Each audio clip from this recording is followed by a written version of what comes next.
I'm Erica Lukes, host of UFO Classified. For me, life isn't simply black and white. Life is full of many unknowns.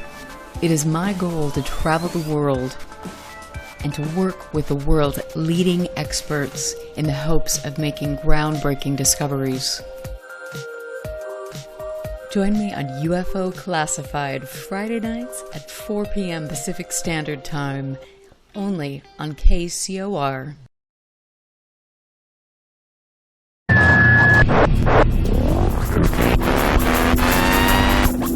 UFO Classified. UFO Classified. No more plausible deniability. Fact, fiction, or the truth. You decide. And now, the new voice of the high desert, the hostess of UFO Classified, Erica Lukes. Well, good afternoon, good evening, my friends. I hope you are having a wonderful holiday season. I know I am, and I'm looking forward to my trip to Germany in the next few weeks. That will be fun. I will have meetings there with specific people who are involved in German ufology, which should be interesting, and I will keep you posted on that.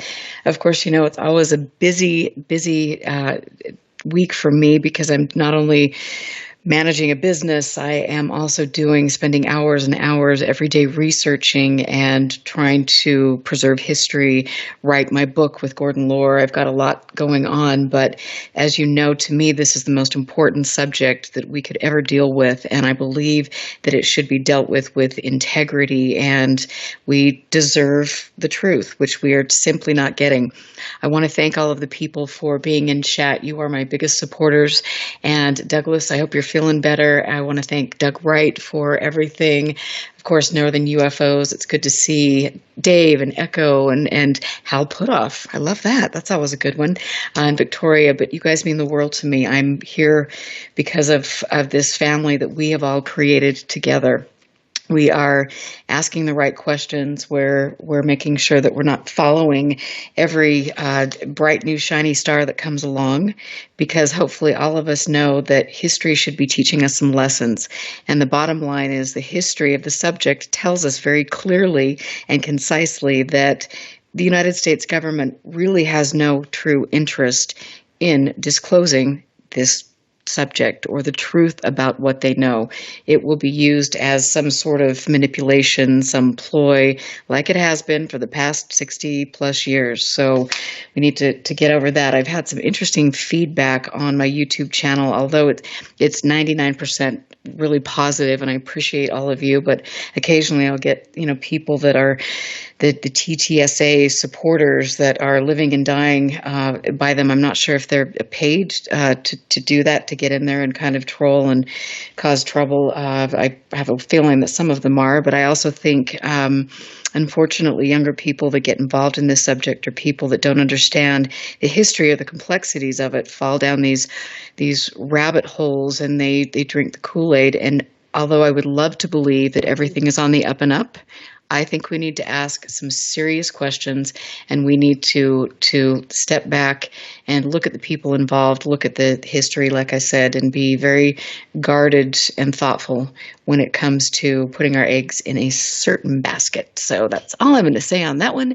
Thank you. I will get off my little pulpit right now and make way for my guest this evening. My guest has a show on KCOR on Thursday evenings. He's been on my show once before. I've been on his show with Tim Schwartz, and I have to say that Timothy Green Beckley is probably one of the most colorful people in the history of ufology. He has done a lot of different things, authored many different books. He worked with the Inquirer, and I will say that back in the day, the Inquirer actually did publish some very interesting, some very great articles on UFOs. We'll talk about that a little bit. His longest running effort of a newsstand publication was UFO Universe, which went on for 11 years.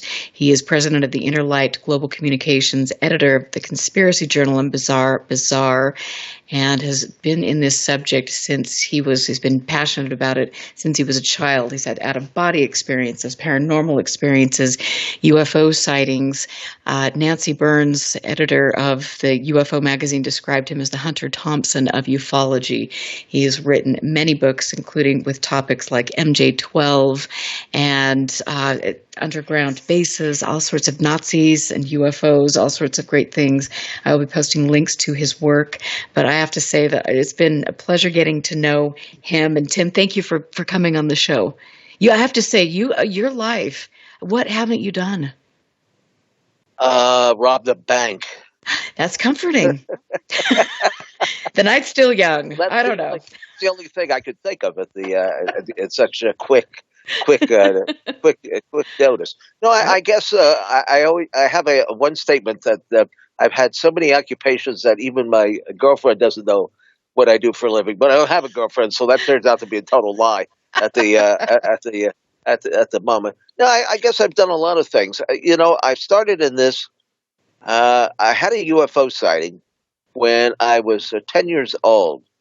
I sound like a tape recorder saying this because I've told it so many times. It was a warm summer night in July or August. It would have been around 1957. And in those days, nobody had any air conditioner, or a few people did. So we would set out on the front stoop until it cooled off, and then you could go inside. And I guess we were there with a couple of neighbors, and my mother was sitting on the stairs. And somebody came running up to where we were and said, "Take a look at these objects in the sky." Now, there were two objects. They were brightly lit, I would say craft, but I didn't see like any portholes or landing gear or the hull of a ship. But they were two brightly lit lights, I would say about maybe 30, 40 feet in diameter. They were up above the cloud layer. One was over an abandoned factory building across the street, and the other one was almost directly above the house where we were seated on the front porch. This was in New Brunswick, New Jersey, where I was born and raised. And the objects they kept circling overhead. The one that was across the street over the factory building would come and just change positions with the one that was over the house, and vice versa. And this went on, I guess, for about maybe 15 minutes or so. Now, of course, there was no sound associated with it. It was dead silent. There were not, I would say, maybe a half a dozen witnesses to this. And then finally, we just kind of, I guess, lost interest in it. They weren't doing anything monumental. The one across the street, it just blinked out like somebody had pulled a light switch, and the other one continued the circle up ahead. But we went into the house by that time. Now, the next day there was a little item in the newspaper a couple of days later to the effect that the authorities had said that there were other sightings, but it was nothing more than a weather balloon. Well, I knew even at the age of 10 that this was something that seemed to be under intelligent control. And, after all these years, the planet Venus always gets accused of being a UFO, and weather balloons. Well, I don't know if I've ever seen a weather balloon. I mean, I've seen party balloons, people setting up in the air to celebrate a Sweet 16 birthday or something.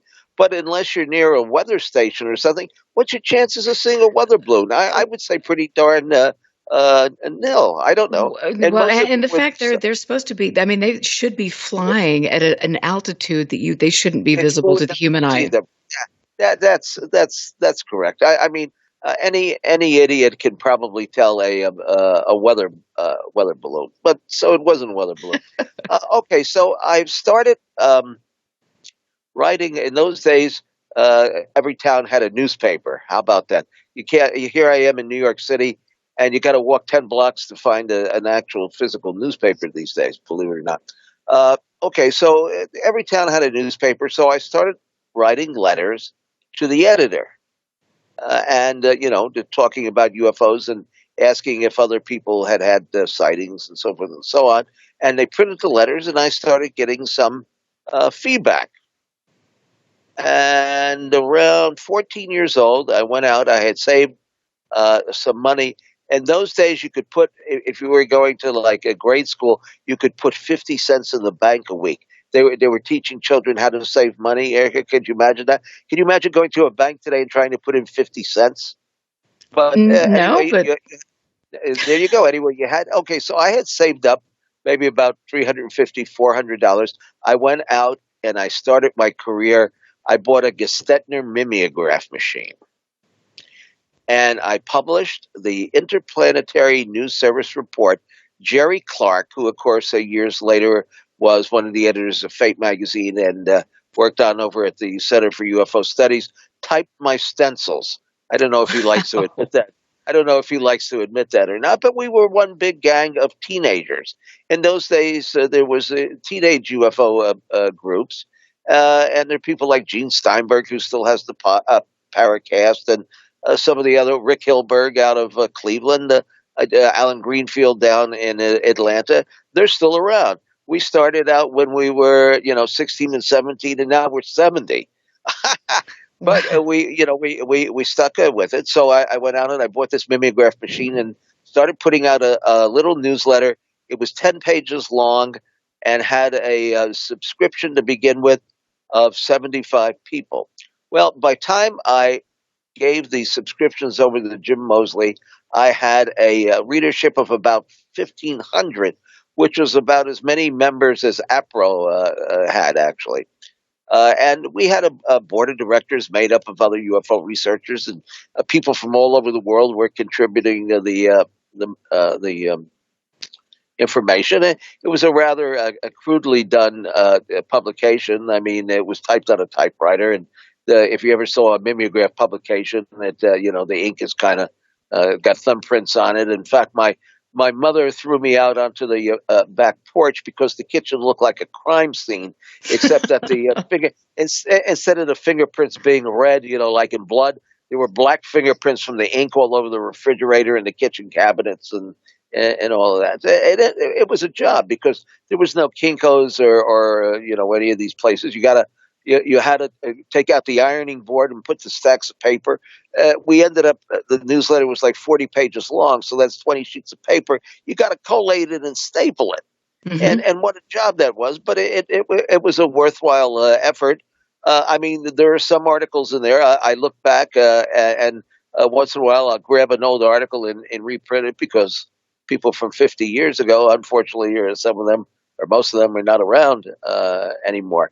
And that began my publishing career. And then I went to work for Jim Moseley. He was known as I guess, the trickster of ufology. He and Gray Barker, who had the Caesarean Press, always were doing little pranks and stuff. They had created a hoax letter, the Straits letter, that was signed by on official government stationery, and they sent it to George Adamski, making him believe that the State Department was supporting his contact claims. Childish stuff, but people considered him like a big prankster. He and Gray Barker. So I went to work for Jim, and I started coming into New York, commuting every day. And I ended up being a stringer, like you say, for the Inquirer. And over the years, I've edited something like 30 different newsstand magazines, most of which never lasted for more than a couple of issues. I was the editor of magazines like Front Page Disasters, which I actually enjoyed doing because we always threw in something that was a little strange, like, planes disappearing in the Bermuda Triangle, or a battalion of Army soldiers disappearing into a bank of clouds and never being seen again. We always managed to sneak in something that was just a little bit, unusual.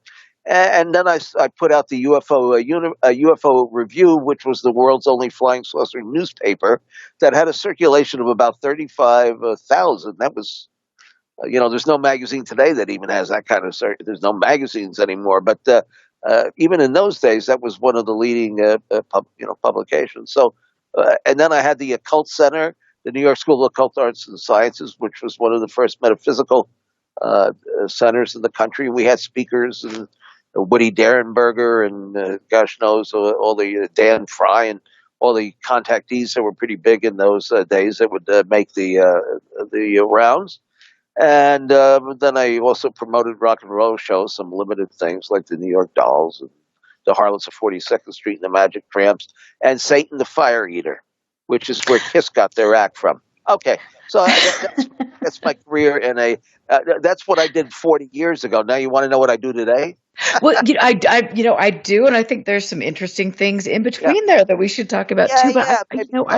I think a lot of the younger people that are getting into this don't Mhm. understand, Jim Moseley and Gray Barker and who some of these people were that made a big Yes. impact and Oh, things. And so yes. you could explain a little bit about them. That would be awesome.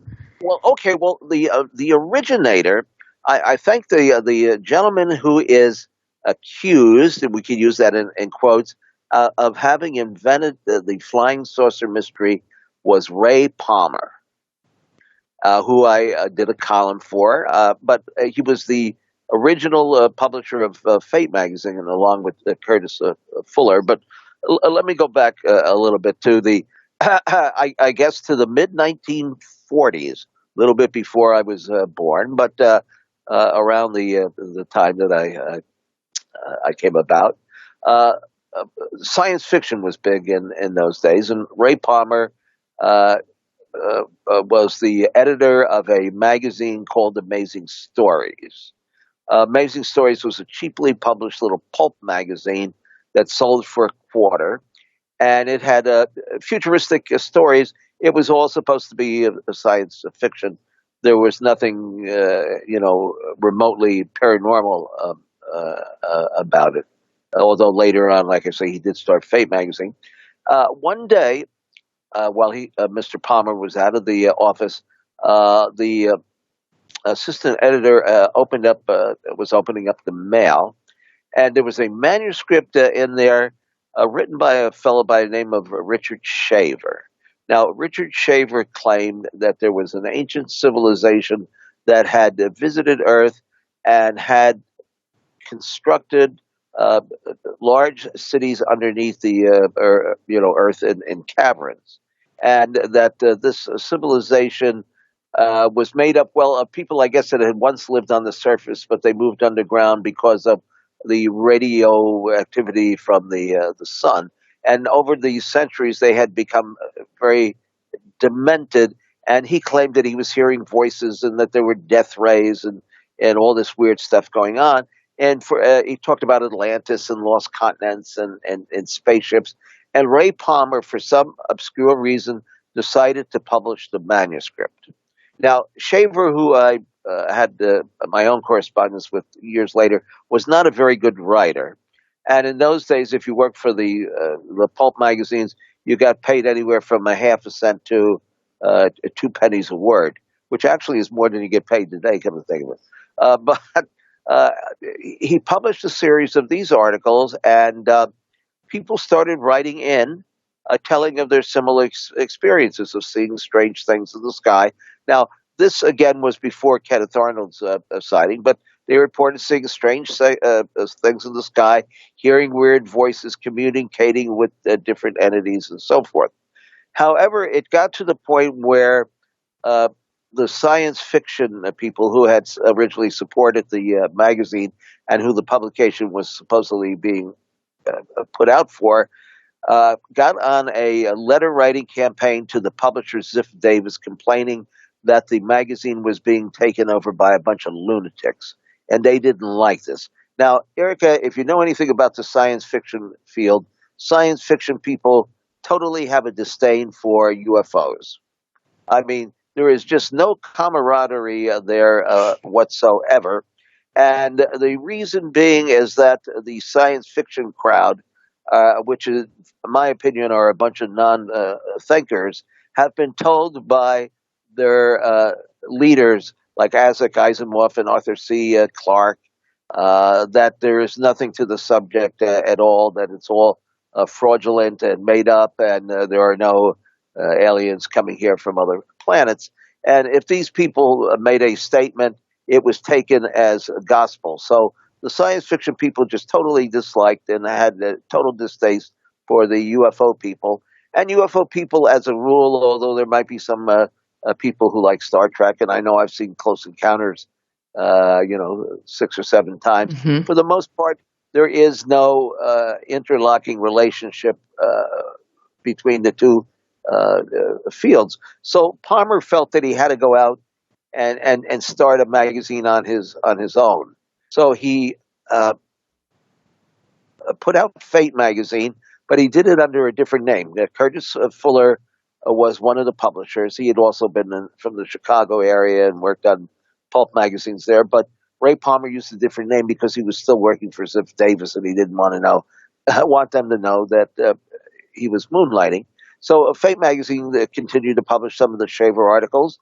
And once the Kenneth Arnold sighting took place on June 24th, 1947, they actually even had Kenneth Arnold write an article for the magazine, which is in their first issue of Fate that was published in 1948. And over the years, Ray Palmer became I guess one of the leading, the only major publisher in the field. And in addition to Fate magazine, he had spin-off publications called Flying Saucers from Other Worlds, Mystic Magazine, Forum, Hidden Worlds, and so forth. And I enjoyed the magazine so much, and it was fairly difficult to purchase. You kind of really had to hunt for it. It was 35 cents in those days. It started out, can you imagine a magazine? No. Now I pay $11.50 for the 14 Times. Right. I mean, that's about the only thing that's published in English anymore that is available on in Barnes and Noble. So I wrote a column. I started writing a column for Palmer called "On the Trail of the Flying Saucers," and that kind of just started my professional publishing career. Writing. That would have been in about 1965 or so, and I've been doing it in one form or another, over the years. I was one of the few people before there was Whitley Strieber or Bud Hopkins. I was on the trail of the Flying Saucers. I traveled all over the country at my own expense, and did some lecturing and went on radio and TV shows. I was one of the few people that was not a contactee who was talking up the subject. You have had such an interesting, multidimensional life. I mean, you've had all these different careers and experiences, and you've met some really interesting characters along the way. And I wish, Palmer and Mosley and Gray Barker, I'm sure that was, and Keel, it's like all of those guys. Keel was a neighbor. Keel was a neighbor of mine. In fact, I go to the movies every week down here at Kips Bay, and he lived in the apartment building upstairs. So he was a late nighter like I was, and I'd go over there in the evening, and we'd just sit around and chat. And I didn't take notes, and a lot of times we just bullshitted about stuff that didn't even really have anything to do with the UFOs. We used to go to the movies together and eat lunch. Oh, he was not a. When I hear that music, so that means we've got to go to break. We should know better. We're naughty. I'm here with Tim Beckley. We're going to take a break, and we will be right back. Stand by. This is UFO Classified with Erica Lukes.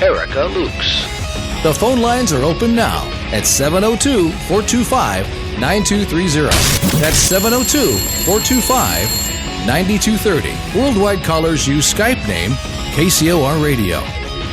More UFO Classified with Erica Lukes on the KCOR Digital Radio Network. After this. Hello, KCOR listeners. Lorian Fenton here from the Fenton Files to tell you about UFOCon 2020 in San Francisco, February 20th through 23rd. A conference like no other, UFOCon is where experiencers are going to reveal new information and science and consciousness will collide. So get your tickets at UFOCon2020.com. That's UFOCon2020.com. Don't miss what will be the most talked about conference of the decade.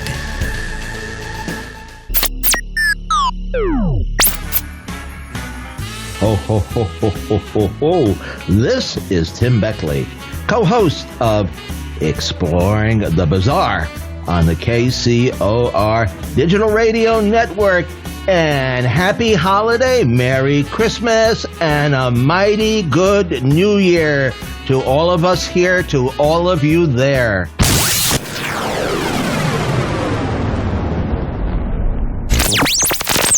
Now, broadcasting in digital HD radio.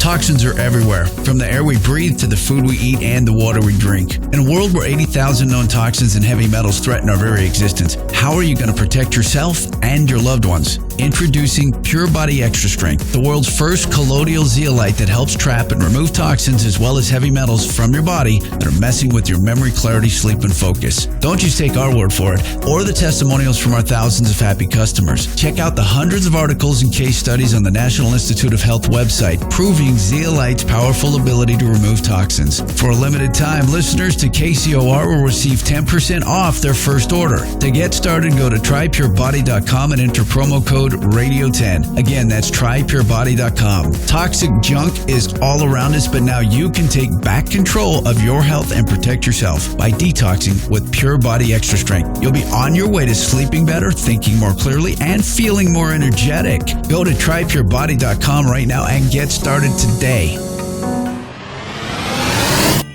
Was the night before Christmas, and all through the house, not a creature was stirring. Why? Anyone?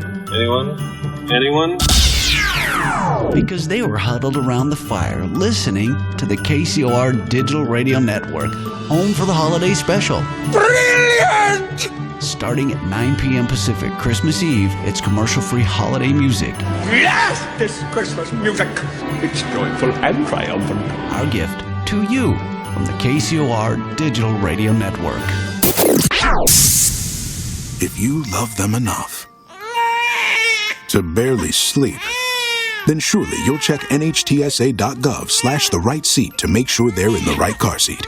Brought to you by the National Highway Traffic Safety Administration and the Ad Council. Are you ready to go? Turn the radio. It's showtime!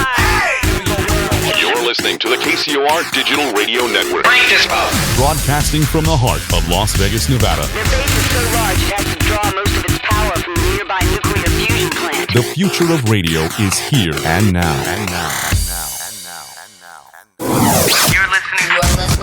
You're listening to UFO Classified with Erica Lukes, where the truth isn't hidden beneath the black lines of a Sharpie. That's the craziest thing I've ever heard. To be on with Erica, call 702-425-9230. That's 702-425-9230. Worldwide callers use Skype name KCOR Radio. Radio contact. Share your thoughts on the show on Twitter by using hashtag KCOR. Or head over to the live chats at KCORradio.com. The audience goes nuts. And now, your host of UFO Classified. Are you ready? Erica Lukes. Welcome back to UFO Classified. I want to give a shout out to all my friends in chat. A special thanks to Northern UFOs for all of your support getting things on YouTube, and all of you that have become Patreons to support the show. I really, really appreciate it. It means the world to me that you donate and help keep the show on the air. I thank you very much from the bottom of my heart. I want to also thank Tina Marie, who is an incredible station manager, and she keeps track of me and produces a great show. And I mean, honestly, her paycheck should be much higher. I'm telling you, just to keep track of me and my goings-ons behind the scenes. In fact, I'll have to have Tina on the show, and we can talk about some of our special moments off the air. That would be fabulous. But I'm here tonight with somebody who also has a show on KCOR, and it's fun. I've been on it before. Lots of interesting people. Timothy Green Beckley has been described as the Hunter Thompson of ufology. In the horror world, he's known as Mr. Creepo, and I think that yes. you've probably got some other names out there to describe you. Well, I'm sure I do. Yeah, no doubt. Well, ufology is kind of a mixed bag. If people don't agree with your philosophy, and I don't know if I necessarily have I'm not deeply embedded into anything. I mean, there are some things that I believe more heavily into than others. Like people always want to chat me about Roswell, and I don't know. As if as far as I'm concerned, I don't think that there is a heck of a lot of evidence that Roswell was an extraterrestrial craft. Now, something did obviously happen there in July of 1947. Perhaps I landed because it was just around my birthday when I was born. That would make sense. They could have just heaved me out of the ship or something like that. And but I've felt over the years that some of these UFO crashes and some of the UFO events that took place were actually manipulated on the part of the government. Oh no, say it isn't Yeah. so. Okay. Well, I believe now that after World War II, the government brought over all these basically former Nazis from Germany, who were scientists who were working on rocket propulsion and God knows what other kinds of forms of propulsion, and they were testing uh, rockets and vehicles and other kinds of craft in that part of the country. And I think there's a good possibility that one of these craft crashed in uh, Roswell, perhaps some exotic vehicle using some other propulsion system. Because now the Germans, if you know the story of the development of flying discs there, apparently going back as far as 1919, the German mediums, actually 5 women, 9 women actually, that were channeling information that purported to be from another star system. And this information had to do with propulsion, UFO propulsion. Of course, they didn't call them UFOs in those days. And they were doing automatic writing and writing this down and then turning the information over to the German Nazi scientists for developing these uh, craft, which they were trying to turn into weapons of mass destruction. So I believe that there's a good possibility that these objects, this object or objects that crashed outside of Roswell, was one of these German-built craft, and the government would rather have you believe that they were from some other planet. If you're going to believe in anything at all, you should believe that UFOs are extraterrestrial and not made here on this Earth, because they would have to admit that they were actually in collusion with these Nazi scientists, butchers, whatever you wanted to call them, murderers, some of them, and so they might have even uh, uh, were behind organizations like the National Investigations Committee on Aerial Phenomena, which was Major Kehoe's group that first organized around 1950, early 1950s in Washington, D.C. And, they were always had these reports by pilots and police officers and pushed the extraterrestrial theory that these things were from some other solar system. But there was other evidence, too, that these things might have been under German control.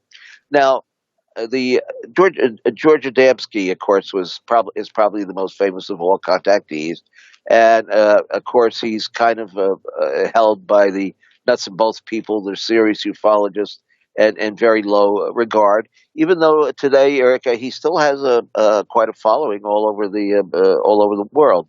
I mean, he was the contactee that got the most attention, and I guess if you were going to say believable, perhaps the most believable. But if you investigate the history of his claims, and I've spent quite a bit of time doing so.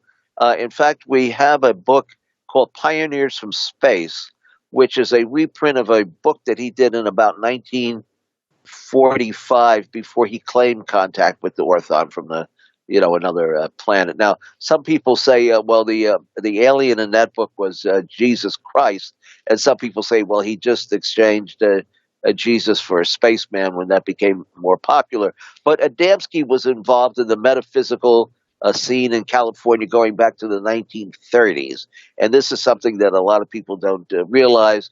And the George Adamski groups and supporters have tried to sweep this fact under the cover. he had a commune. That's the best way I can describe it. In fact, there's a long article in the Los Angeles newspaper from about 1935 in which he describes how he's trying to build this community and that they're going to have a replica of the Great Pyramid on the property. And then a couple of years later, he was running the Tibetan Society, and he put out a little booklet about his beliefs in Tibetan philosophy, and claims that he actually spent years in Tibet as a student, which I don't believe at all. There's no evidence to support that theory whatsoever. But then, little by little, the UFO started to take it, and he added that to his work and his knowledge and what he was trying to push. Now, I do think that he had some legitimate experiences. Like there was an incident in about 1947 where there were a group of people that he was a short order cook. He had a little restaurant on the hill up to going up to Mount Palomar. Now, he told people he was on Mount Palomar, which gave the impression that he was an astronomer or something, but he really wasn't. He was a chef in a little restaurant. Okay, which is all right, no problem with that. But they did have some legitimate sightings, and some of the early photographs I think were real enough. But the incident that he's best known for was the one that happened, I think it was in 1952 or 53, where the object landed in the desert and he walked off towards it, and 8 people watching through binoculars supposedly saw him communicate with this tall, good-looking Venusian with long blonde hair and kind of the Nordic type of alien. But here's the interesting fact that ties this in with the German saucer secrets. George Hunt Williamson, who actually had a background as working for a Nazi organization, but that's another story. He took some plaster of Paris, where the spaceship had landed, and the alien, this being that Adamski identified as Orthon, had left some impressions in the ground with the boots that he had on. And George Hunt Williamson came with the plaster of Paris, and they made an imprint of the boots. And lo and behold, in the middle of the plaster of Paris, what do you have but a swastika? Now, why would a Venusian, a man from another planet who looked like one of the German Aryan types, be wearing boots with a swastika in it? And if you look at Adamski's book, it's right there. It's not something that I'm making up. I mean, that just is very, very strange. And also, some of the early contactees claimed that they overheard the so-called space people speaking in German. Well, why would aliens come to Earth? You're more likely to speak, ancient Atlantean or something like that. Why would you speak in old-fashioned German? It doesn't make sense. So I think some of these craft, at least in the early days and even now, that there was a spin-off of some other sort of technology, the secret space program, where there is another form of technology that's being used. And perhaps maybe we've even established bases on the moon, and the public be damned that they should know about any of this stuff. It's bizarre, it's weird, and it's crazy, but it's a theory, and it's workable, because we really don't have any evidence that these things are extraterrestrial. I mean, right. As far as I can tell. And I think, you've brought up a lot of great points and things that I found interesting over the years, looking through my archives and seeing the way, you look at the ads in some of these older UFO magazines, and there are religious factions, there are, there's political ideology and different things. And then you hear about Adamski, and you hear about some of the people that were in play at the time, and they have very interesting ideas, and they were, they were accused of being communist, because they believed in a cashless society and talked about doing away with nuclear weapons. The FBI actually kept tabs on these individuals because they thought they were promoting socialism, heaven forbid, and communism. So they were under the scrutiny of J. Edgar Hoover. Now, I think our buddy Nick Redford has even written. We've touched on the subject before, but I think he's even done maybe a book on some of this information that's been released under the Freedom of Information Act, and that's kind of preposterous. I mean, talk about a waste of funds to send. There's your Men in Black. What do the FBI kind of look like? The stereotypical Men in Black, right? Sitting in the audience, taking notes while Dempsey's up there raving and ranting about going to Mars and Saturn. Yeah, I mean, it is interesting, but I want to ask you. I mean, you were involved in this from your young life, your young adult Yes. life on, and you got into this, and then you started associating with some very interesting, colorful people. At what point in time did you step back and say, "Wait a minute, we're being fed a narrative that isn't correct by our government"?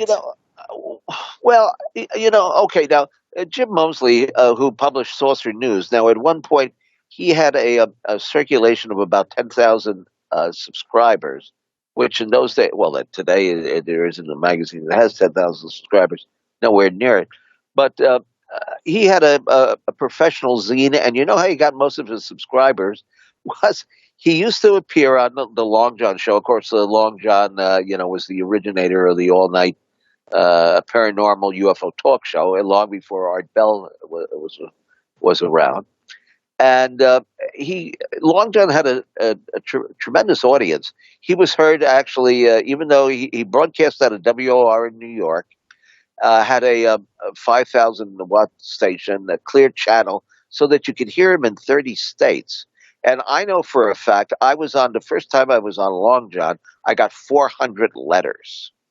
Well, today, if you get 14 letters, you're doing good. And he would also appear on television talk shows. He used to go on. There was a fellow by the name of Chuck McCann who had a show for children with like a Charlie McCarthy type dummy, ventriloquist act, and he would go on there and he'd get postcards and all from children, that were in like third grade or something like that. But in those days, it was like $2 to subscribe to the magazine.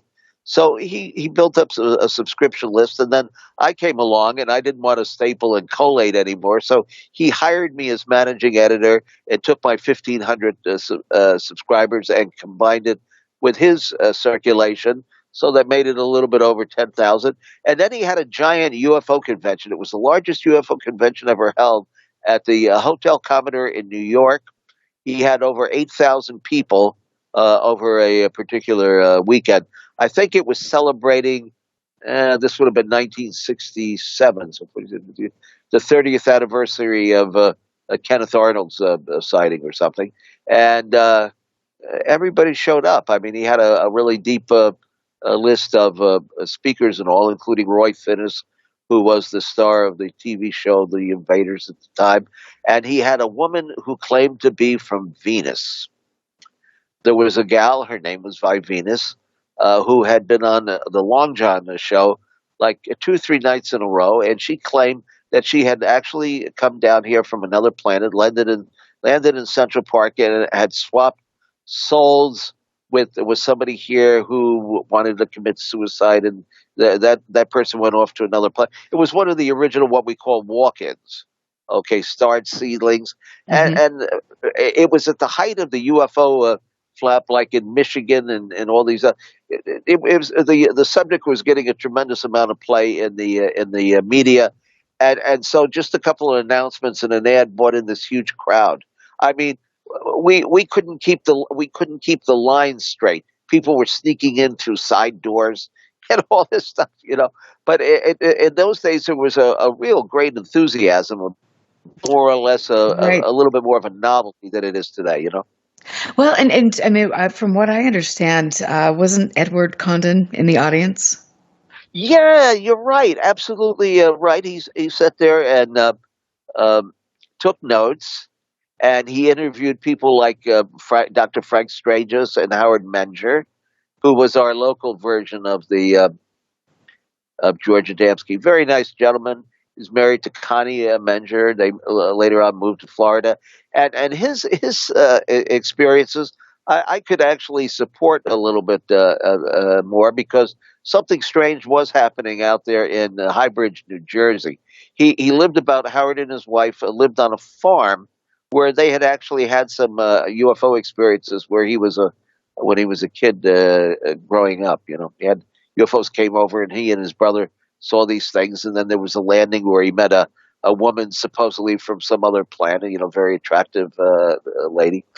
And over the years, he claimed that he had these visitors. They were landing in his apple orchard, and people that would come to visit would actually see strange things going on in the back of the house.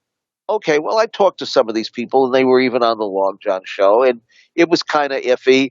Jim Moseley always said that the photographs were fake because Howard, as a livelihood, was a sign painter. So he painted up some mock UFOs with, Dayglow paint or something like that and photographed them. That's a possibility. But he also had photos of these space people kind of in silhouette form. In fact, if anybody's interested, I have a book called UFO Repeaters, Seeing is Believing, the Camera Doesn't Lie. You can find that on Amazon. And that's got like 15 different people who are UFO repeaters that have experiences over and over and over again. Like Stella Lansing. Stella Lansing. Yeah. Wonderful lady. I knew Stella very well. And in fact, I have a story about Stella Lansing in the APRO. But Howard Menger, he had something going for him there. I remember I had a phone call one time from after I was on the Long Gun show. There was this gentleman who called me and said, "Listen, I have something to tell you." And he told me the story about how he had driven out to Howard's place, his farm, without letting anybody knowing he was going. He didn't know Howard or anything like that, but he had heard him on the radio. So he went there and he parked somewhere in the field behind the house, and he had missing time. And this was before there was missing time. I mean, we're talking about the late 60s, early 70s. Something had happened because he had been sitting on the hood of the car waiting to see these craft. And when he came to, the sun was up. Okay, so that's pretty unusual, but it doesn't prove anything. Maybe he just passed out from it being so late. But he kept calling me because he said that there was something pulling him. And now this was before the movie Close Encounters. And if you remember in the film, what was his name? Nori, the truck driver who was making the mountain, the Devil's Tower out of the mashed potatoes. Yeah, Richard Dreyfuss. I should know what his character's name is. Yeah. Nori, I think. But okay. Anyway, so there was this the fellow, and he called me. And apparently he was getting some kind of messages to build something. Now, he never quite explained what it was, but he left his family and he bought a trailer and he started filling it with, it sounded like kind of abstract metal sculptures or junk or something like that. And this is what the space people were telling him to do, all because he had this missing time experience behind Howard Menger's house. And then there were Dr. Bethel Eric Schwartz, who was a psychiatrist who had written about UFOs and done examinations of people and found that they were stable and they did not have mental illnesses and so forth and so on. He actually had to spend some time interviewing Howard and some of the witnesses and had some experiences there as well. In fact, he was the individual who investigated Stella Lansing's case that you just mentioned. No. Well, and I would love to talk to you after you get back from the next break, because she's always been somebody who's fascinated me, and nobody really talks about her. I discovered Stella Lansing, and I have if it wasn't for me, there would be no Stella Lansing. For sure, yeah. Well, I pioneered this stuff. I was always, people say, well, you know some of these people are the real wackos. Yeah, but I managed to, without insulting people, I managed to, people say, oh, you're the great fence setter. And yeah, I would say that I am, because you don't learn anything by, in insulting people or calling them a fraud. Now, my philosophy on this subject is, unless somebody claims to be a great cult leader and has the is the only source of information, like Billy Meyer, who I totally detest, because it's a waste of time, and the photos are obviously as phony as you could possibly get. I'll give you half a chance and listen to what you have to say. And if I don't believe you whatsoever, I just won't have you on the program, or I won't sit down with you. I'll just pass you by. But I'm not going to go out of my way to insult you. And there is that quantity in the field of people who he doesn't believe what I believe, so I'm not going to heed him any attention. It's like me. Okay, so I've had some dealings with people who are maybe borderline, but I've also done a heck of a lot of good, and I've been out here for 50 years promoting the field without being judgmental, and I've probably provided more guests to other produced shows, actually, without any pay or compensation, or mention my book or something like that, than anybody else, because if somebody's on my show and I think that they have something worthwhile to say and they're not getting the attention that they deserve, I'll even send out a little note to my my buddies that do programs and say, have this person on. They'll make a good guess. That's awesome, and that, I mean, that it is a hard line to. I mean, we all have our different opinions, and there are always critics coming at you from every angle, and it's just like, at the end of the day, none of us. This is like the Wild West, and we all make mistakes, and some of us are grounded and humble enough to admit that and say, this is where we've gone right or we've gone wrong, and different things. And it's I don't know. I mean, I give you a lot of credit for doing what you've done over the past few decades, and getting people's information out there and making them feel comfortable, because that's at the end of the day, that's important. Right now, I'm sitting here with two books in my lap, and they're so heavy, my leg is falling asleep. Oh dear. Well, my one of the Tim Schwartz does some of our books, and there's another fellow in California, BK, Mr. Kern. I hear the music again. We're slacking. I hear it. They're sucking me up into the spaceship. They are. I know. Okay. Well, we'll be back after you have a little moment on the spaceship. I'm Erica Luke with Tim Beckley. We will be back. Listen very carefully. This is Houston. Say again, please. Houston, we've had a problem. This is UFO Classified, live every Friday night, 4 p.m. Pacific, 7 p.m. Eastern, exclusively on the KCOR Digital Radio Network. The truth is out there, just waiting to be discovered. And now, if you will, accompany me on a journey to the future. For more information on the host of UFO Classified, Erica Lukes, upcoming guests, as well as links to the past shows, visit her website at ufoclassified.com. UFO Classified. UFO Classified. This is KCOR Las Vegas, home of the Digital Radio Network, broadcasting from a shack just south of Area 51. Wait, that doesn't exist. This is the KCOR Digital Radio Network. Now for the news.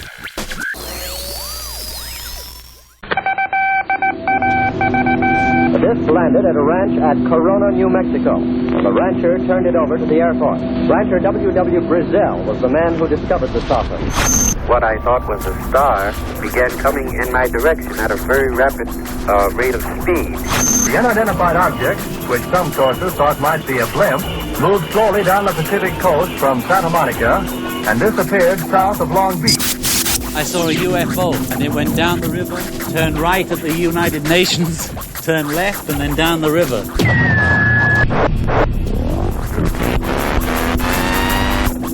UFO Classified. UFO Classified.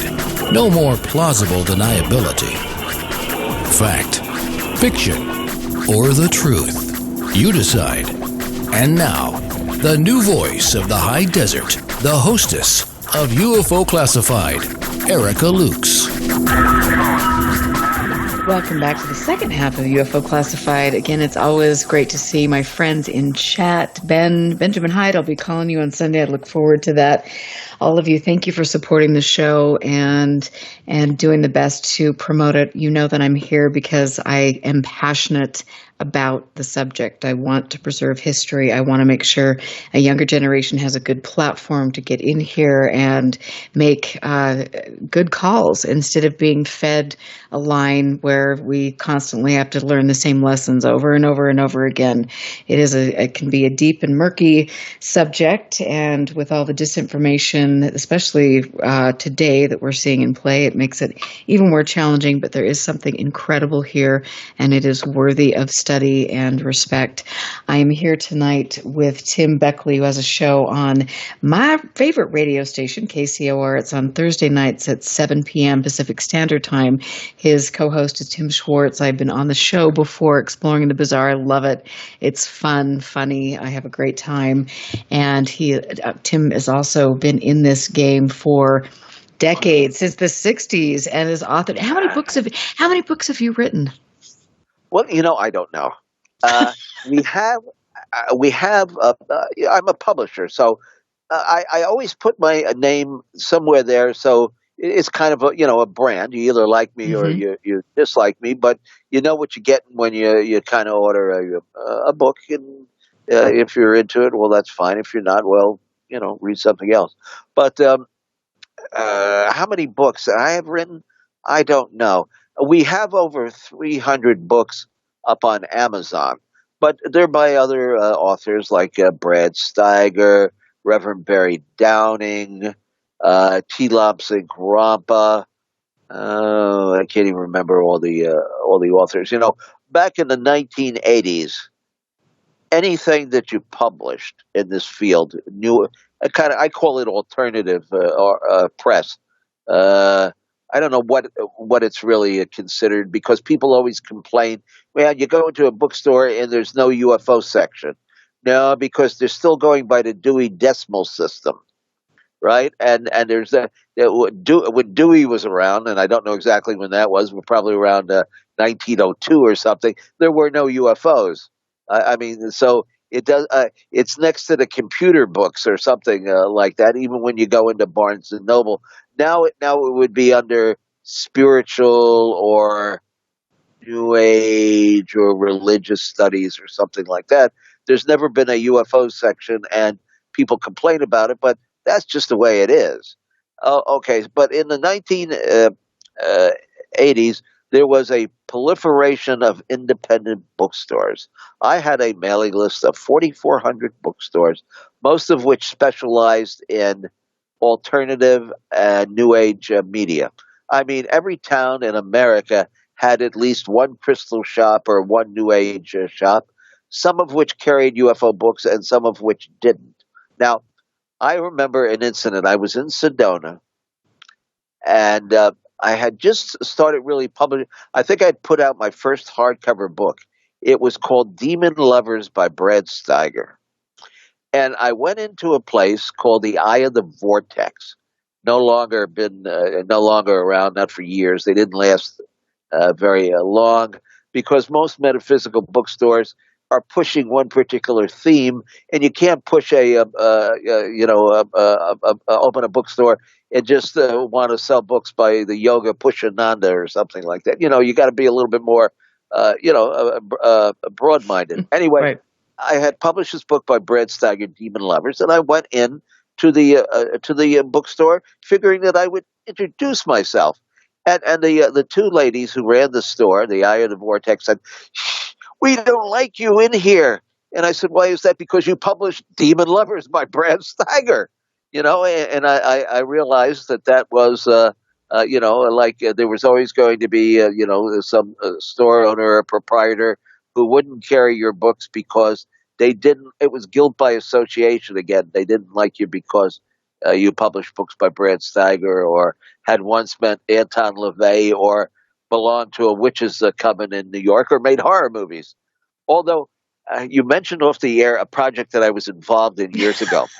Yes, I wasn't. I make no secret. I make no secret of this. And we are not governed by the FCC here, as I understand it. That's true. That's a good thing. Okay, and we are broadcast out of Las Vegas.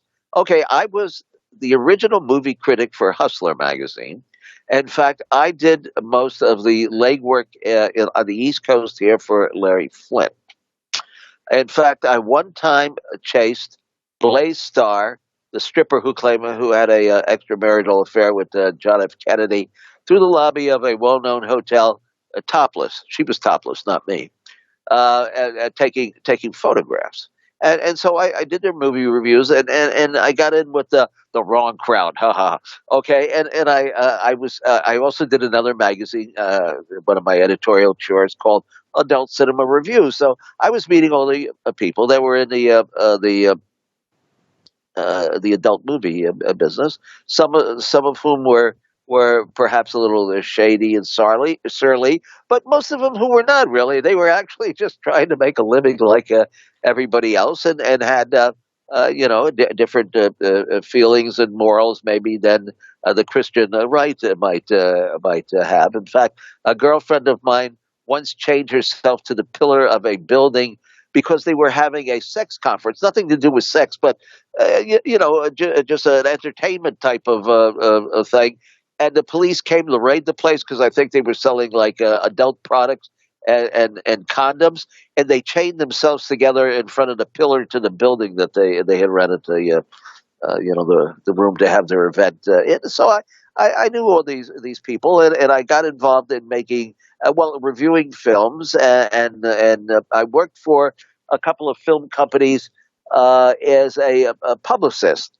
They would give me a trailer, like a 2-minute trailer for the film, and I'd cut up the 35 millimeter footage, and I would go around to the men's magazines and leave them off with a press release that I would write, and they would run the press release and the photographs because they were getting it for free. See, and that way, I also ended up doing UFO articles for these magazines and getting paid $500, $600, $700 because I would throw in a pitch for UFOs while I was there. And so some of these magazines that would never think of printing a UFO piece like Genesis and Gallery were doing color pictorials on the subject. So I kind of got into that, into doing the men's magazines things. And I made in 1984, I co-produced a film called Driller, which was the adult takeoff of Michael Jackson's Thriller. And this played in adult theaters around the country, and it also played in drive-in theaters, as midnight shows on weekends and things like that, Like next, it was on a double bill, I think, in a couple of places with the Rocky Horror Show. Although we were harder than the Rocky Horror Show, but Rocky Horror Show was actually, we had singing and dancing and adult zombies and a werewolf. In fact, we got banned in Canada because they said we were promoting bestiality because we had an actor dressed up like a werewolf in the film. Oh, wow. Wow. Okay, so I ended up doing that. So what? In fact, we had a midnight screening, and we had the 30th anniversary of the release of the film, and some of the actual people that were in it, who, believe me, are not in adult films anymore, showed up, and we had an interesting evening talking about the film. And it was one of the films that got a lot of attention, even because I knew all these people like at the tabloids, so I'd call them up and I'd say, hey, I got this film coming out. And they'd say, oh, it's a Michael Jackson, spoof. So they'd play it up on the cover with stills from the photographs and stuff. It was the #1 adult movie, an actual movie. I mean, we spent $100,000 to make this. The #1 adult movie in America for 3 weeks in a row.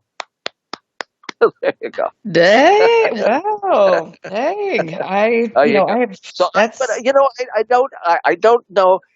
I've never hidden that as a fact. I don't think anybody in the UFO field has ever really been overcritical towards me. Some people said I couldn't act, but the hell with them. I mean, some people said I couldn't sing, and I actually got on the stage a couple of times.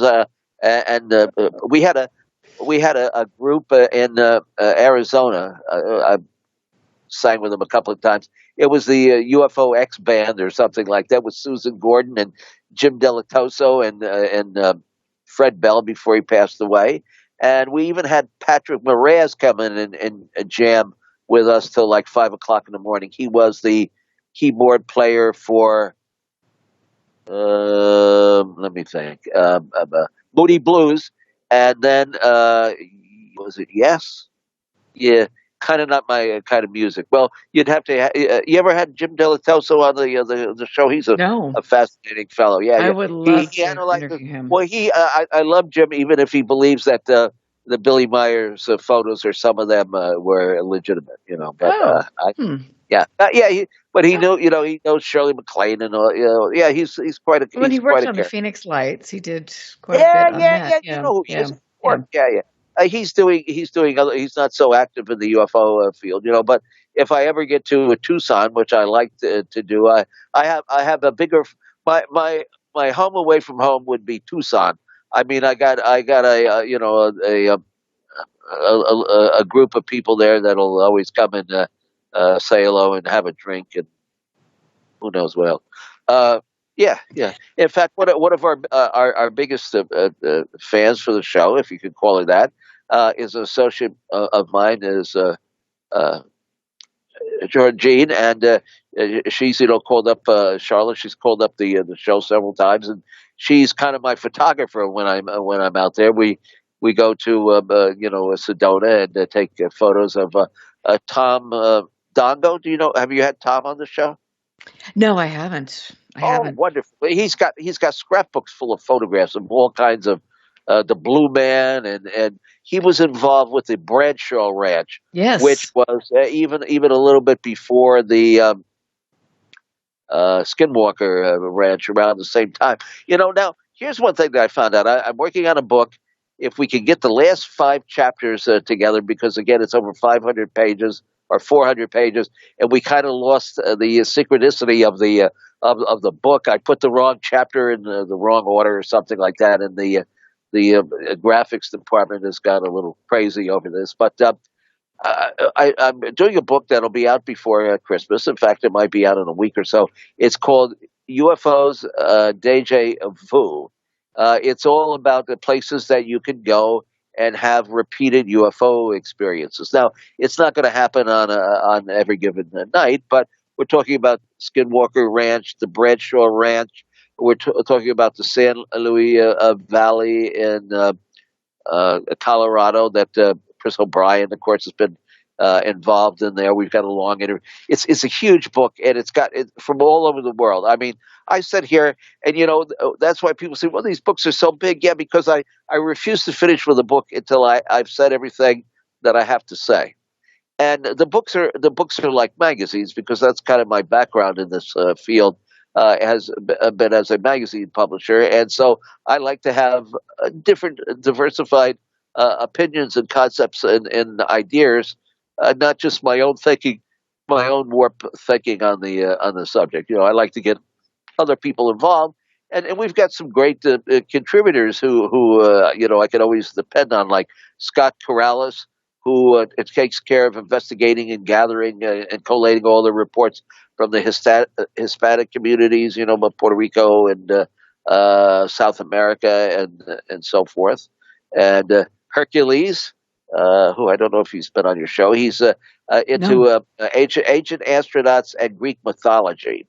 He actually claims that the Greek gods from Atlantis come down, and sometimes they even do a little hanky-panky with Earth people. And because who can resist them? Because what the gods of Mount Olympus look like. Thor and Zeus and so forth. That's fine for me. That's good. If we go to one of the Greek islands, I'll introduce you. I'm sure. Thank you. Yeah, you're welcome. Yeah. Okay. Not that you need any introduction. That's a good point. Very good. There you go. Yeah.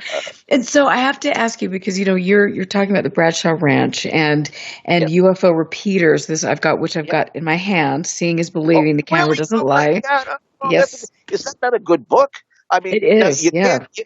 You can't say. Okay, I mean, like people say, do you believe everybody a story that's in there?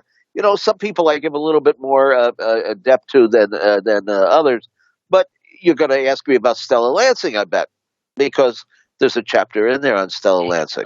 Well, you know what? I mean, I came across her a few years ago, and nobody really talks a lot about her, but I found her to be very interesting. So, yeah, I would love to hear it. I would love to hear it. Stella Lansing. And this goes back to the days of Jim Moseley. Okay.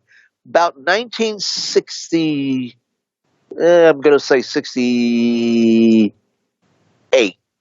It could be off a year or so. Jim would have weekly meetings or monthly meetings in a hotel around Times Square. And he would have, people were into lecture that you didn't have the Travel Channel at all. If you wanted to hear about UFOs, you would go to the meetings and you'd pay. I think one night, Gray Barker was in one. I was still a kid. Gray Barker was in one room and Ivan Sanderson in the other, and we paid 75 cents to get in. Can you imagine that, right? And so he had speakers. I even spoke for him when I was a kid. I remember I was about 17 years old, and they had a little room that held like 60 people, and they were crammed in there. They had to get a room that held 100. That's how impressed I was at those times. That people actually would come to hear me talk about this. And okay, so Jim was always busy, like running around, setting up the book table or taking money at the door or putting out folding chairs or what have you, introducing the speakers. So I was kind of his assistant. And if you can't get to Jim, the closest thing you would get was to talk to me. So I get this lady comes up to me and she introduces herself as Stella Lansing. And she tells me that she's had all these weird experiences and she would like to make a presentation of her films. Now, Stella would go out at night with a cheap little 8mm camera, and she would point the camera at the sky. And when the film was developed, there would be all sorts of, what would you call them? Objects on the photograph. They weren't necessarily UFO shaped. Some of them were, but there were images of people and images of clocks and things that she hadn't seen, but they were there. And the thing that made it so unusual is that when you're using the 8mm, if you know about filmmaking, when you play the film, it goes through the projector at a certain speed, projects it on the wall.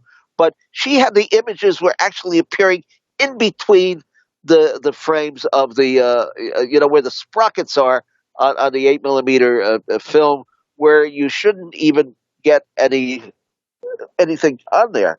And then years later, when she took the silent film and put it on the video, voices suddenly started appearing, and it was a silent camera.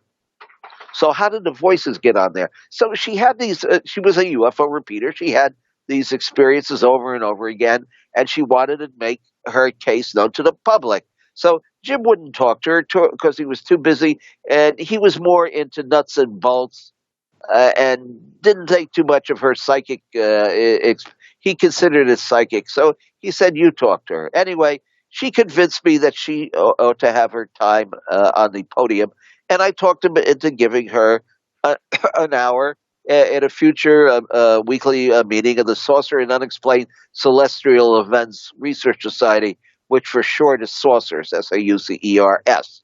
Okay, that was the group that held the meetings, and she came and she made this presentation, and I knew her pretty well. We'd go out for dinner. She'd always have something new to tell me and have some new footage. Okay, APRO, this somewhat prestigious group. There was NICAP and APRO. NICAP was into nuts and bolts sightings by pilots and police officers and astronomers and into breaking through the government secrecy, where APRO, who was down in Tucson, they were collecting reports from all over the world of humanoid sightings and things that were hostility cases and things. And okay, they had a meeting in Baltimore in 1970. And they had a closed-door presentation that was only for the Board of Advisors for APRO. So Jim and Gray Barker and myself, we decided we wanted to find out what this presentation was. So we got into the room before we were thrown out because we're not. It was by special invitation only. And the person that was presenting in that room was Stella Lansing. They thought that they had discovered Stella Lansing when she had actually spoken for Jim Mosley's group about a year and a half before. And they kicked us out of the room because they didn't want us to hear what she had to say. Anyway, you can find her whole story in the UFO Repeaters. The Camera Doesn't Lie. And if you go to my YouTube channel, Mr. UFO's Secret Files, where we have 400 interviews, most of the interviews from all the interviews from our programs in Exploring the Bizarre. If you type in Stella Lansing on our page, you will find a 10-minute interview when she was on Unsolved Sightings, where she's actually showing the videos and they're analyzing them and so forth. It's worth a trip over to Mr. UFO's Secret Files. I would say. I mean, so what do you make of that? Do you think that there are people that just have special abilities? Yes. Well, I do believe that a large proportion of this subject is very paranormal and psychic in nature. I'm good friends with Paul and Ben Eno and his group now that we've had them on the show quite a few times. They go down to Pennsylvania. There's a Pennsylvania Triangle, kind of like I was going to say the Bermuda Triangle, but the Bridgewater Triangle in New England. And they're having all sorts of interrelated experiences, not just UFO sightings, but Bigfoot is showing up, and there are voices in the air that they're hearing and strange sounds and things like that. These are window areas or portals or vortexes or whatever you want to call them. In fact, this UFO Deja Vu book, which will be out before Christmas, that's where we spend most of our time, is at the Bradshaw Ranch and the Skinwalker Ranch. And we got an interview in there with George Knapp and Tom Dongo down there in Sedona, who's like knows more about what's going on in Sedona than anywhere else. I would say if you're going to have a paranormal experience, that's the place to go. And I could tell you about a synchronicity. Now, synchronicity is my bag. Outside of UFOs, I think that we're actually being told to shut up again. We're so bad. Okay, we'll talk about synchronicities when we get back. 2 more hours to go. Right? I know. I'm Erica Lukes here with Timothy Green Beckley. Oh, dear Lord, Tina's got to edit that out. We're so in trouble. We'll be right back. Well, at least we're not drinking. Stand by. This is UFO Classified with Erica Lukes. Erica Lukes. The phone lines are open now at 702-425-9230. That's 702-425-9230. Worldwide callers use Skype name KCOR Radio. More UFO Classified. UFO Classified. With Erica Lukes on the KCOR Digital Radio Network. After this. Welcome to the party, pal! Hi, this is Dr. Sam Muggsy. And Kent Dunn of the Quantum Shift Show. Merry Christmas! Yes, Christmas, that's exactly it. You rascally wabbit you. I'll tell you. I'm an idiot! Merry Christmas! Y'all happy Yuletide to all you all out there for the Yuletide season. And we'll be looking forward to seeing y'all for 2020. Go to the coast, we get together, have a few laughs. Don't forget the new year. Merry Christmas! Vegas, baby! Vegas' #1 source for talk and new music. How cool is that?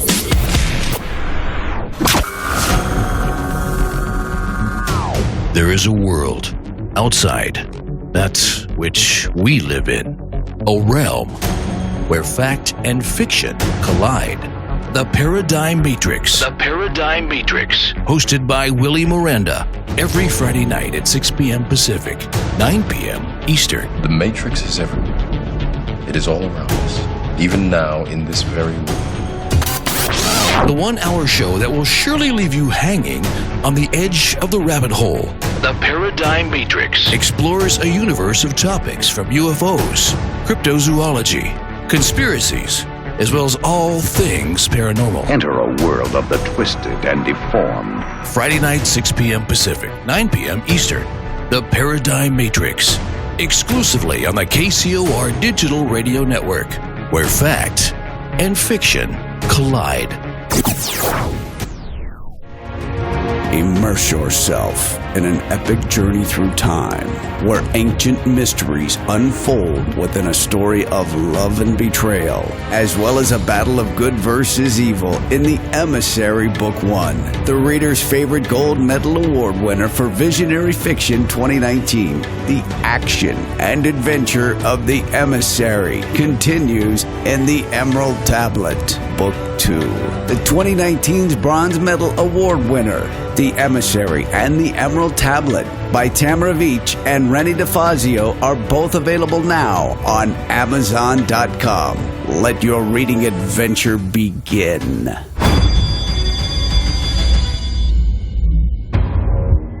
Alien Deceptions, a suspenseful sci-fi romance thriller by Tina Marie, featuring the tantalizing Erica Jones and the mysterious Russell Hamilton. An out-of-this-world book of fiction based on years of document facts and files the government does not want you to know about. At least, not yet. Alien Deceptions by Tina Marie. Available now at Amazon.com or get a signed copy at TinaMarieEntertainment.com. Get your copy now. 1, 2, 3, 4! To the KCOR Digital Radio Network. I love the way it sounds. Love the music. I listen all day. The future of radio is here and now.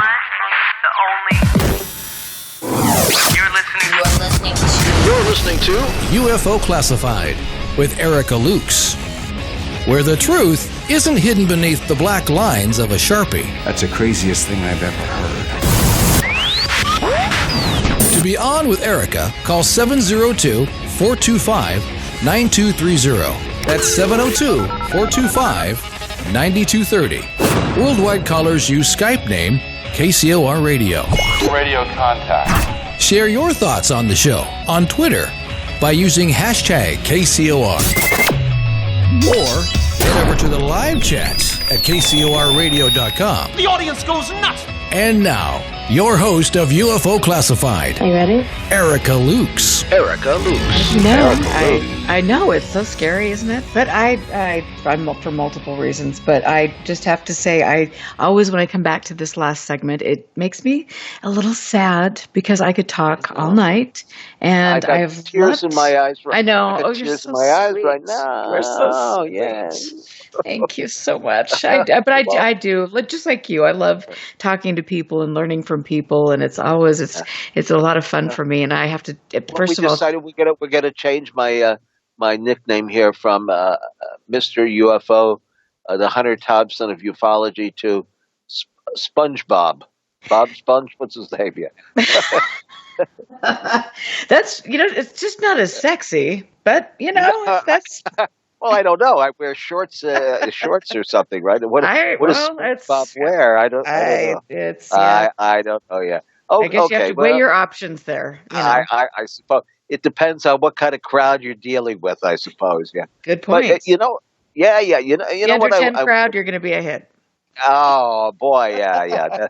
You don't want to go there today. I mean, good. Well, gracious, probably not. Good point. Yeah. Okay. So you know what I hear? We're down to half an hour here. So I got to pack as much information as possible. But now I think, I did a book. Let's see, about a little over a year ago. It's one of my favorites out of the 300. It's called The Matrix Control System of Philip K. Dick and the Paranormal Synchronicities of Timothy Green Beckley. Now, I guess most of your listeners who would know who Philip K. Dick is, because on Amazon now there's the Man in the High Castle, and there's a Total Recall. It was based on his books. Now, Philip K. Dick was one of the few science fiction writers who had an interest in all this kind of weird type of information. In fact, back in 1977, he was in France attending a science fiction convention, and he was up at the podium, and I think it was during a press conference. So there was a lot of science fiction media in the audience and a lot of fans, and he was fairly well established and well known, but not as much as he is today. The Man in the High Castle is the program that's on Amazon Prime.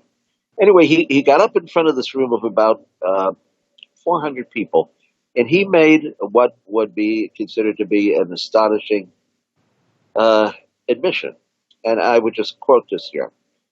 This is from Philip K. Dick, and it's from my book, The Matrix Control System of Philip K. Dick. People claim to remember past lives. I claim to remember a very different present life.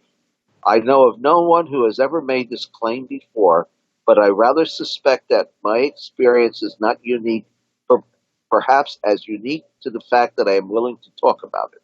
We are living in a computer-programmed reality, and the only clue we have to it is when some verbal cue is changed and some alteration in our reality occurs. We would have the overwhelming impression that we were reliving the present, deja vu, perhaps in the same way, seeing the same thing, hearing the same words. I submit that these impressions are valid and significant, and I will say this. Such an impression is a clue that at some past time point, a verbal cue was changed, reprogrammed, as it were, and because of this, an alternative world branched off. Well, he was the first individual, as far as I know, who revealed the fact that we are living in a parallel universe. Perhaps simultaneously, we are living in more than one universe at the same time. That there may be 3 of you and 6 of me. Put myself importance in the list.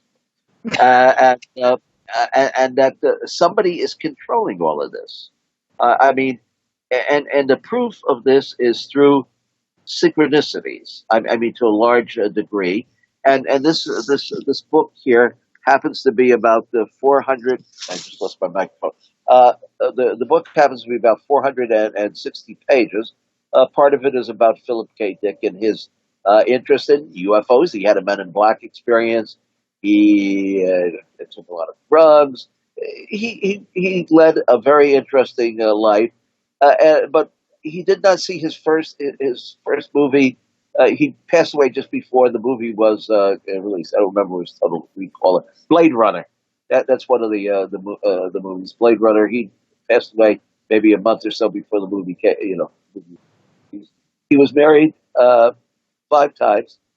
We've had his 5th wife on our program several times. She's very knowledgeable, Tessa Dick, and she's written, her experiences with Philip K. Dick. But anyway, I'm into the synchronicity, and they have plagued me all my life. Now, let's just start out with one. Okay, people think of synchronicities. They'll say, "Oh, I thought of somebody," and they called 2 days later on the telephone. I don't even count that. Or I woke up and the clock said 11:11 or 4:44. I'm not even sure what that means, but I didn't even put those in my book. I mean, that's kind of childish and it doesn't prove anything. But to my way of thinking, there's somebody out here who's controlling us to some degree. Now, can we break out of the matrix, or would we want to break out of the matrix? And if we broke out of the matrix, what would happen to us all? And maybe we are breaking out of the matrix and they don't like it. And that could be the reason for some of the UFO experiences of paranormal things that are happening. But there's an opening between their world and our world, and it's through vortexes and stargates and portals and all of that. Okay, let's go back to 1971, 72. I was invited to speak at a UFO conference in San Francisco. I had never been to San Francisco before, and of course I was looking forward to it. They were paying my expense and a little lecture fee, and I think my appearance at in the hotel to give my presentation was like on a Saturday night. So I gave my talk about an hour, and I guess it was about 400 people there. Got a fairly good reception. And the next day, before I had a flight back to Newark at about 4 o'clock in the afternoon. So I checked out at a hotel. We had some time to kill. So the promoters of the conference, Dale Reddick and his wife, and he's since deceased, decided, well, let's take Tim Beckley to brunch, and we'll invite some of the board of directors for the UFO group that he was running at the time. The presentation was under the banner of the Congress of Scientific Ufologists, although we didn't have a scientist in the group really, but it was a good catch-all name, and it got us on a lot of it got us some media attention and so forth. Anyway, so we picked a place, or they picked a place at random to have a brunch. Right, never been into this part of town. Well, I've never been to San Francisco. And the people who picked this place, well, we kind of picked it at random. I think we were just, walking around, and we said, looked at the menu and said, hey, they got Bloody Mary, so let's go in and have brunch. Okay, so we walked into this place, and we sat down, and we start, chatting, kind of idle conversation, didn't have too much to say. But I happened to mention, I said to the promoter and his friends, if I had thought about this and planned a little bit better, maybe I should have called some of the people that I moved who used to live in New York and came out here to San Francisco that I hadn't been in touch with.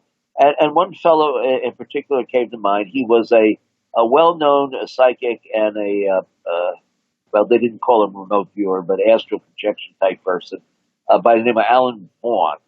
And he had a very stellar reputation, but he was also quite a character. He liked to drink beer. Like to do a little bit of partying. He was somebody that I didn't mind socializing with, and he spoke at our New York School of Occult Arts and Sciences and gave lectures and workshops and all. Well, he had moved to San Francisco from the Brooklyn area because he got offered a job, a rather prestigious one at the time, as editor of Psychic magazine. Now, in those days, there were newsstands. I'm sure some people, young people today, don't even know what that is. Newsstands that sold magazines. And one of the magazines, of course, Fate magazine was around, and Ray Palmer's Flying Saucers. And somebody with a little bit of backing decided to start a magazine called Psychic, which was aimed at a more academic audience, where Fate had scary ghost stories and UFOs pieces. This had interviews with Peter Herkos and Gene Dixon and Eileen Garrett, the famous medium, and Bishop Pike, and so forth. And it was printed on glossy paper with color photographs. So I said to these people, geez, it's too bad that I didn't get a chance to call Alan Vaughn, because I would have liked to see him. 2 minutes later, the door to the restaurant that we were open, wings open, and somebody comes in walking their dog. And I look at the fellow and I say to myself, that looks like Alan Vaughn. And so I motioned this gentleman over to the table, and he sat down, and it was Alan Vaughn. I mean, here, we had never been in this restaurant. I had never been in San Francisco. He had never been in this place before. He said he was walking his dog, and he felt like getting a beer, so he decided to stop into this place at random. So we had a good chuckle over that. I mean, that's quite a synchronicity. You're in a town 3,000 miles away that has 1 million people, and you're sitting in a restaurant where you've never been before, and here comes the guy you're talking about through the door 5 minutes later. Okay, but here's the punchline. I said, well, Alan, what are you working on now besides being editor of Psychic magazine? Well, he says, I'm working on a book on synchronicities and coincidences, and I guess I have to put this in there. So if you could find this 50-cent paperback, I think it was published by Pocket Books or Signet. It's on synchronicities and coincidence by Alan Vaughn. But there's a page in there about our synchronicity. I mean, okay, that's pretty bizarre, but hey, okay, it could happen, once or twice. But I got enough to fill a 450-page book. I'm in Tucson, Arizona, and I'm spending some time with my friend Charlotte, who, like I say, is my photographer. When I'm out there, we socialize, and she listens to all the shows and critiques my appearance. Quite a nice lady. I like her very much. And we spent the afternoon with a fellow by the name of Alan Benz. who has a local UFO group there in Tucson, and he's been involved in UFO work for decades. I originally met him, I think, in Cleveland. He was part of the Rick Hilberg's circle with the Congress of Scientific Ufologists and what other UFO Digest magazine, whatever they were doing at the time, back in the late 60s, early 70s. And he transplanted himself to Tucson, and he got the job. I'm sure it was a non-paying job. He was a professional librarian. He got the job as librarian for APRO, Jim and Carl Lorenzen's group. And like I say, they had all these foreign reports that had been translated, many of them to do with humanoid, sightings and features and so forth, that nobody else had. And they had quite a international group of contributors. In fact, we do rely on some of their material in our books because they did a lot of good investigative work. So Alan was the librarian, and one day he was approached by Jim and Carl Lorenzen and said, hey, they had been getting phone calls from a Hollywood studio, and the Hollywood studio wanted them to advise on a film that was in the early stages of production, but they were too busy or they didn't want to do it or something.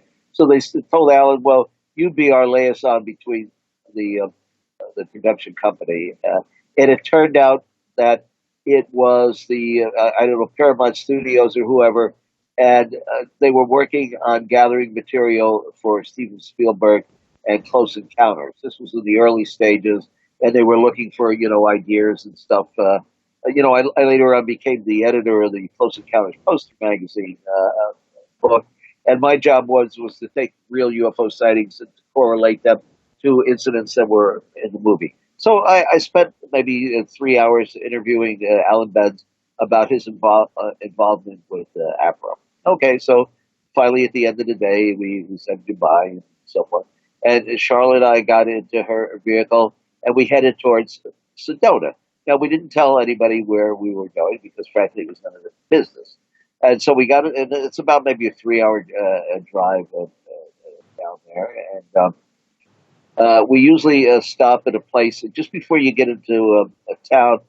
There's a place called the Coffee Pot, which is right on the edge of one of the vortexes. If you get a map of Sedona, there's like 4 vortexes or portals in town where there is an increased chance of weird things to take place. So the Coffee Pot is known not only for coffee, of course, but they have 103 different kinds of omelets. Can you imagine that?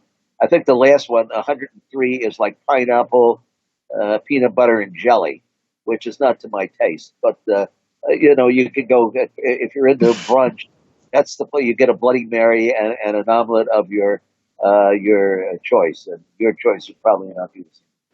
Okay, so we sat there and we chat for a couple of hours or so. It's a nice weather and it's beautiful scenery. You can see the mountains, and, red rocks and cliffs and Bell Rock and all of this other stuff there that people go to meditate and have UFO experiences and so forth. Okay, so we leave the restaurant and we go out to the parking lot, and we go to get into Charlotte's car, and next to us, a parking space there, is a vehicle, a car, and it's pulled down a little bit more than it should be. It's kind of like angular parking, where you kind of pull in or out of the parking spot. It's not parallel parking. Okay, it's the other kind of parking. Okay, and there are lines on the ground where you're supposed to put your car in, but their car is sticking out a little bit more. Okay, it's the back part of the car. It's facing outside, so they can just pull out back way. And we happen to notice the license plate on the car. What does the license plate say in big, bold letters? Right where above it says the state of Arizona, and underneath it in huge letters, APRO. Now, wow. APRO, the group, has not been in existence for 30 years. We have just met with the former librarian of the group who did not know where we were going. And even if anybody knew where we were going, there's no real member. I asked them, well, are any of the children, did they have children? Are they interested in the subject? And Alice said, no, they couldn't care less. nobody even knows where the actual files are. They're stuck away in some warehouse or something somewhere. Maybe we can try to find them someday. I think people know where they are. It's just that the two people that own the files are just not going to give it up. So and they had no interest in doing anything with it either. It's not like it's got no commercial value to it. They don't let other researchers get to it. But here, parked in the space next to us, is a car that says Apro. Nobody knows that we're there. What is the chance? That is. I went to Atlantic City recently. I don't even gamble, but I go down with my friend Maria DeAndrea, who writes psychic books for it, because it's a cheap room, it's a nice drive. You're on the beach, and there's a million restaurants and an IMAX theater, and it's something to do. Okay, so we're on the Greyhound bus, and we're headed down there, and just before you get to the hotel, you go through the side streets of Atlantic City. And there's a bed and breakfast there. I don't remember what the name of it is. But up on the roof, and I have no reason why this is there are sculptures of the Blues Brothers, Dan Aykroyd and John Belushi. Don't ask me what they're doing on the roof, but it's a piece of art, right? And of course, now Dan is interested in UFOs, and his grandparents had a spiritualist group. That's how Ghostbusters Ghostbusters was written, because he used to sneak in and watch the seances that his grandparents were having. And I have to just say that I do have a question from the audience, and we're getting ready to close the show, so I want to make sure we've got time. Okay, go ahead. Okay, and I'm so sorry, and that just means you're going to have to come back again and again. But I have somebody that wants to know who Commander X is. Tell us about Commander X. Oh, well, I can't tell you who Commander X is, because I was sworn to secrecy, and it doesn't matter, because if I told you his name was Joe Blow, you wouldn't know who Joe Blow is anyway. But there is a book where we reveal who the ghostwriter is for some of the material of Commander X. Commander X would send us this material, and it was not it was good information, but it was not in an order that you could actually publish it. Somebody would have to put it, together. So we hired a ghostwriter who was a well-established conspiracy writer, but you're going to have to buy the book to find out who it is. Or you can go to the internet. If you go to Amazon.com and look for my blog, it's probably in one of there. But it was it's not the person who's the actual source of the material, but somebody did put and organize the work. And recently on the Travel channel that you're well established on, there's a show about personalities, celebrities who have had UFO experiences.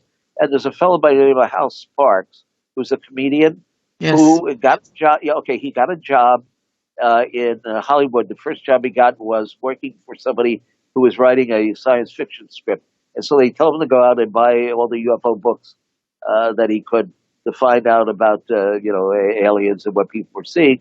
And he got a book by Commander X, which he actually read a paragraph or two from on the air. And he realized that he'd had a sighting when he was 10 or 11 years old.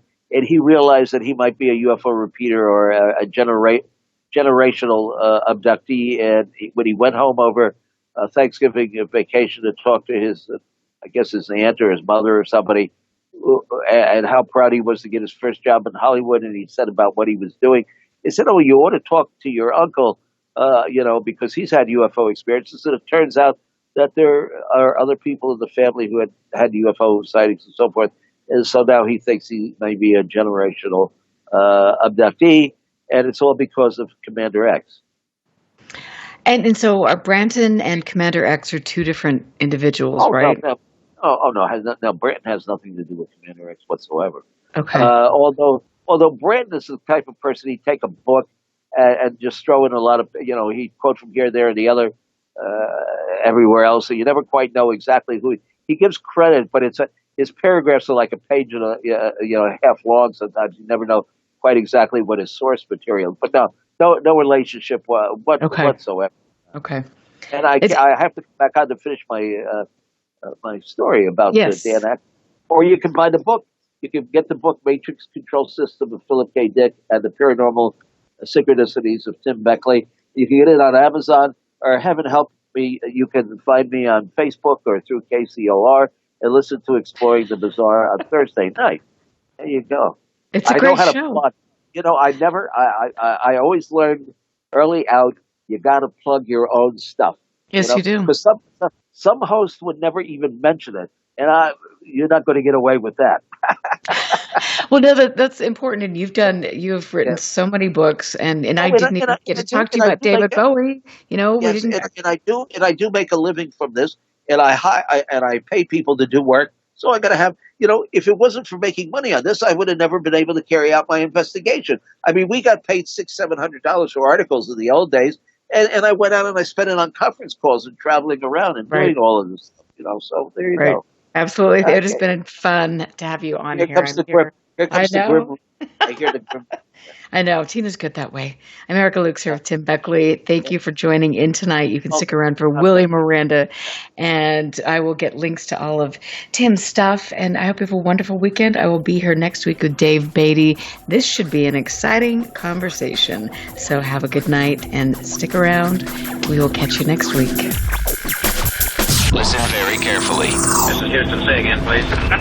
Houston, we've had a problem. This is UFO Classified, live every Friday night, 4 p.m. Pacific, 7 p.m. Eastern, exclusively on the KCOR Digital Radio Network.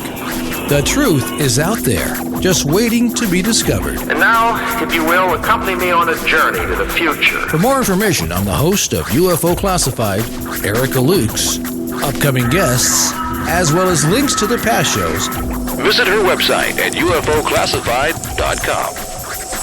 UFO Classified. UFO Classified. This is KCOR Las Vegas, home of the Digital Radio Network, broadcasting from a shack